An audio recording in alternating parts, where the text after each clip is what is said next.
அனைவருக்கும் வணக்கம். நான் doctor MS Vishanandhini, Siddha physician, lotus women care hospitals, PCOS speciality centre, Saibaba colony, Coimbatore, KK Nagar, Chennai. இனியவை என்ற நிகழ்ச்சியில் தொடர்ந்து நம்ம பெண்கள் சார்ந்த பல ஆரோக்கிய விஷயங்களை பார்த்துட்டே வரோங்க. அந்த வகையில் இன்னைக்கு நம்ம சொல்லக்கூடியது, நம்ம ஒரு டாக்டர்கிட்ட போகணுன்னு வச்சுக்கோங்களேன். நமக்கு ஒரு பிரச்சனை இருக்குது அப்படிங்கும் பொழுது அவங்க பார்த்துட்டு, ஏன் இவ்வளோ ஸ்ட்ரெஸ்ஃபுல்லாக இருக்குங்க, இந்த பிரச்சனை அதிகமாக ஸ்ட்ரெஸ் தாங்க காரணம், மன அழுத்தம் தான் காரணம்னு டாக்டர் சொல்கிறாங்கன்னா, டாக்டர் எனக்கு அப்படியெல்லாம் ஸ்ட்ரெஸ் ஒன்றும் இல்லையே அப்படின்னு நம்ம சொல்கிறோம் இல்லைங்களா.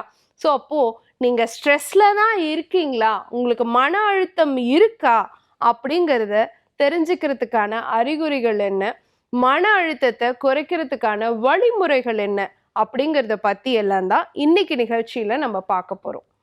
ஸோ ஸ்ட்ரெஸ் இருக்காங்கிறது எப்படி டாக்டர் நாங்கள் கண்டுபிடிக்கிறது அப்படின்னு சொல்லி கேட்டிங்கன்னா, எப்பயுமே நான் ரொம்ப ஒர்க்கஹாலிக், எனக்கு வேலை செஞ்சுக்கிட்டே இருக்கணும், 24/7 நான் என்னை எப்பயுமே என்கேஜாகவே வச்சுக்கணும், எனக்கு ரெக்ரியேஷனே வேண்டாம் அப்படின்னு நீங்கள் சொல்கிறீங்கன்னா நீங்கள் ஸ்ட்ரெஸ்ஃபுல்லாக இருக்கீங்க அப்படிங்கிறது அர்த்தம்.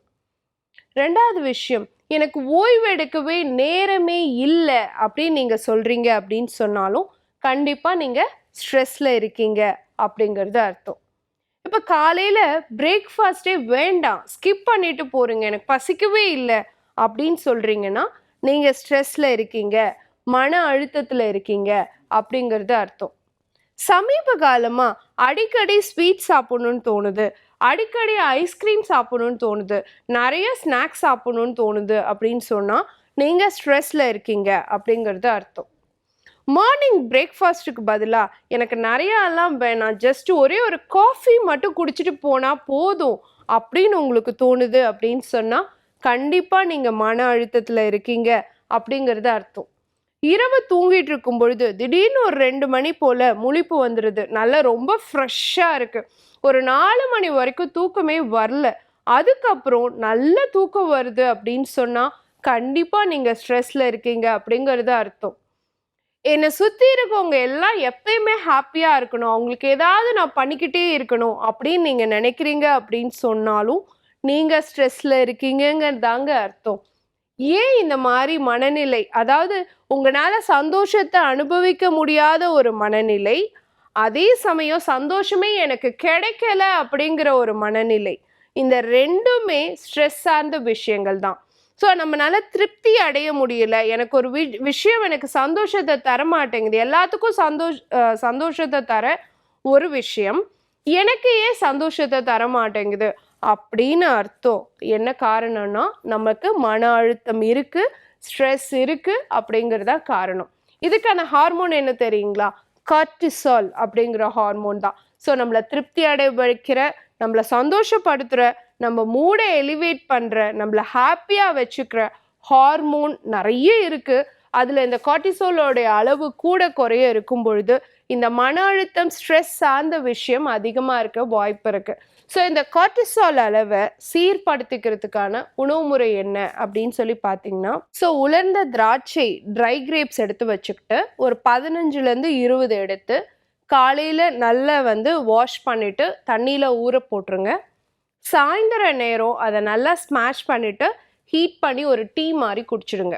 அந்த கிரேப்ஸையும் சேர்த்தே சாப்பிட்றலாம். அந்த மாதிரி நம்ம சாப்பிடும் பொழுது நம்ம செரட்டோனின் அப்படிங்கிற ஹார்மோனோடைய அளவு அதிகரித்து கார்டிசாலோடைய அளவு மட்டுப்பட்டு உங்களை ஹாப்பியாக வச்சுக்கிறதுக்கான சூழ்நிலைகள் உருவாகும். இப்போ சித்த மருத்துவத்தில் அஸ்வகந்தா அப்படின்னு சொல்லக்கூடிய அமுக்ரா சூரணம் கிடைக்கும். அந்த சூரணம் இரவு நேரங்களில் ஒரு 1/2 ஸ்பூன் வீதம் பசும் பாலில் கலந்து எடுத்துகிட்டு வந்தாலும் மன அழுத்தம் குறைய வாய்ப்பு இருக்குது. செரட்டோனினோடைய அளவு அதிகரிக்கும், அதே சமயம் கார்டிசாலோடைய அளவு குறையும். கார்டிசாலோடைய அளவு குறையும் பொழுது என்ன ஆகும்? நம்ம ஹாப்பியாக இருப்போம், எல்லா விஷயத்துலையும் சந்தோஷத்தை பார்க்க முயற்சி பண்ணுவோம். அப்படி இல்லாமல் எல்லாரும் நல்லா இருந்தால் போதும், நான் பாட்டுக்கு நான் என் வேலையை பார்த்துட்டு இருக்கேன், எனக்கு எதுவுமே வேண்டாம், எதுவுமே தோணலை அப்படின்னு சொல்கிறீங்கன்னா உங்கள் கார்டிசால் அளவு அதிகமாக இருக்குன்னு அர்த்தம். அதை குறைக்கிறதுக்கு நான் சொன்ன அந்த ட்ரை கிரேப்ஸ் யூஸ் பண்ணி பாருங்கள். அதே மாதிரி இதெல்லாம் பண்ண டைம் இல்லைன்னாலும் சீரகத்தை வறுத்து பொடி பண்ணி வச்சுக்கோங்க. உங்கள் ரத்தத்தில் இருக்கக்கூடிய பித்தம் குறைஞ்சதுனாலே கார்டிசாலோடைய அளவு குறைஞ்சிரும். காலையில் வெறும் வயிற்றுல ஒரு 1/4 ஸ்பூன் சீரக பொடி வெந்நீரில் போட்டு கூட கொஞ்சம் கருப்பட்டி போட்டு ஒரு டீ மாதிரி எடுத்துட்டு வாங்க. படிப்படியாக உங்கள் மன அழுத்தம் குறையிறத உங்களால் பார்க்க முடியும். ஸோ கண்டிப்பாக மன அழுத்தம் அப்படிங்கிறது நமக்கு எந்த ரூபத்தில் வேணாலும் இருக்கலாம். நம்ம எப்போ பார்த்தாலும் கவலையாகவே உட்காந்துட்டு இருக்கணும், சண்டை போட்டுகிட்டே இருக்கணும், கஷ்டப்பட்டுக்கிட்டே இருக்கணும், அழுதுகிட்டே இருக்கிறது மட்டுமே மன அழுத்தம் கிடையாது. நான் மேலே சொன்ன குறிகுணங்கள் எல்லாம் இருந்துச்சுன்னா உங்களுக்கு மன அழுத்தம் இருக்குது அப்படிங்கிறது அர்த்தம். அது கட்டுப்பாட்டில் இல்லை அப்படின்னு சொன்னால் கண்டிப்பாக இர்ரெகுலர் பீரியட்ஸ் முதல் கொண்டு குழந்தை பாக்கியம் வரைக்கும் நிறைய பிரச்சனைகள் நமக்கு பிரச்சனையாக இருக்க வாய்ப்பு இருக்குது. ஸோ அதையெல்லாம் கட்டுப்படுத்துறதுக்கான வழிமுறைகளை சொல்லியிருக்கோம், பயன்படுத்தி பாருங்க. இதே மாதிரி இன்னொரு ஆரோக்கிய குறிப்போட நான் உங்களை சந்திக்கிறேன்.